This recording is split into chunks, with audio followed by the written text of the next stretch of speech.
The government is here at the World Economic Forum to represent South Africa, but it's not alone.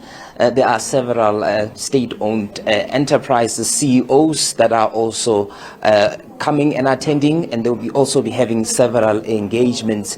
But for more, we are now joined by the Minister of Finance, Enoch Godongwana, who is planning several meetings, but he's saying it's going to be, for now, it's a low start. How is it going?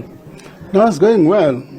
As usual, this is the first day, and the first day normally a low start, and we're starting, yes, we're having several months. By the way, we have not included business in South Africa, not only state-owned enterprises, business companies in South Africa, including all the 4 banks are represented here, and a couple of other companies.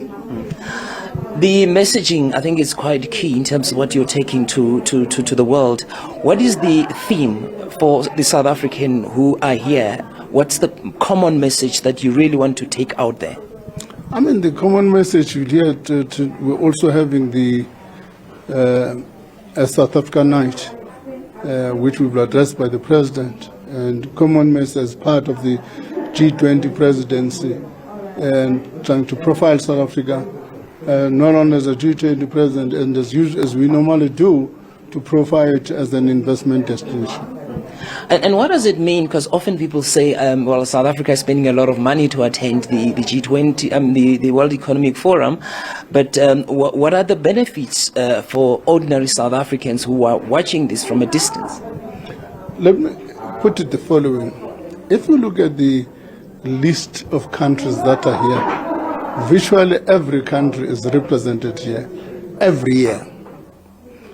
And therefore, what that means is that by its very nature, the World Economic Forum provides you with 2 things. The first one is the effect that you are learning through the different sessions, cutting-edge developments, both in technology and in other areas. You learn in that. So that's one aspect. The second aspect of it, you begin to meet with a number of people in the process, and therefore promoting your country for investment. Investment by its very nature is not a one-day event. It has got time lag when somebody makes the decision and the day the actual investment takes place. And who are you meeting largely? No, it depends. That a lot of ministers that are here meeting different people from different sectors. We are meeting, for instance, Goldman Sachs, World Economic Forum people, the Google and other people. Can tell you a different kind of meetings we're having. We're also meeting counterparts from different countries for different purposes. For instance, we canvassing for RG, for African Development Bank presidents. We may have to meet our colleagues from some of the shareholders in the bank in order to sell our case to lead the African Development Bank.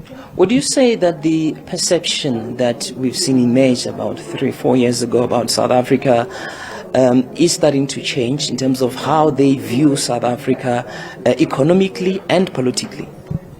Look, I don't know what the perception you are referring to, but let me say the key thing with South Africa, which is still confronting us, has been a low growth.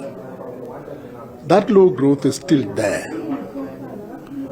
What we have been doing over the years are what we call structural reforms, which we are beginning to see, whether it's in e-visas, whether it's in telecommunication, whether it's in electricity, whether it's the reforming the rail sector and the port sector, the logistics.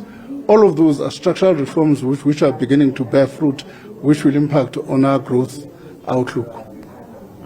And then the final one, what would determine the success for the Team South Africa out of the World Economic Forum?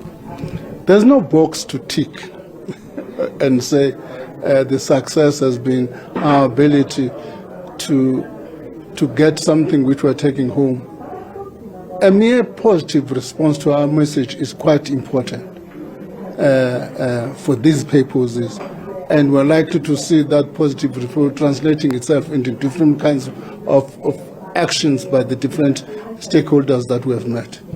Final one is South Africa is still in sub-investment grade. We've seen some improvement in terms of outlook from rating agencies. For how long can we remain in this in terms of your outlook? Our outlook is a function of our growth outlook. So for as long as we've managed not to turn around the growth outlook, and the rating agencies will still be skeptical about us.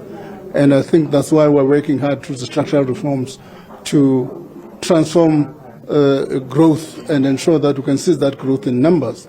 And once you see that growth in numbers, you will see the rating agencies change. How soon do you expect them to change now? I'm not an economist who would run some model and say in year X there will be Y growth and so on.